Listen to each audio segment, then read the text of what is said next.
एक महाभयानक परिस्थिती महाराष्ट्रात निर्माण झालेली आहे आणि महाभयानक परिस्थिती मला सांगायला सुद्धा लाज वाटते.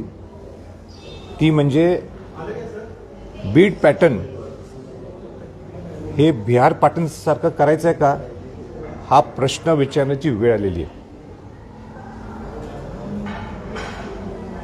19 दिवस झालेले आहेत आणि अजूनही राहिलेले आरोपी त्यांना अटक झालेली नाही आहे.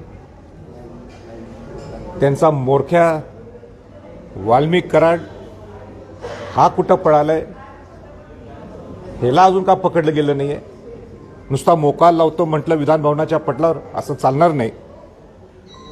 आणि ह्या मोरक्याला, वाल्मिक कराड या मोरक्याला संरक्षण देणारे इथले मंत्री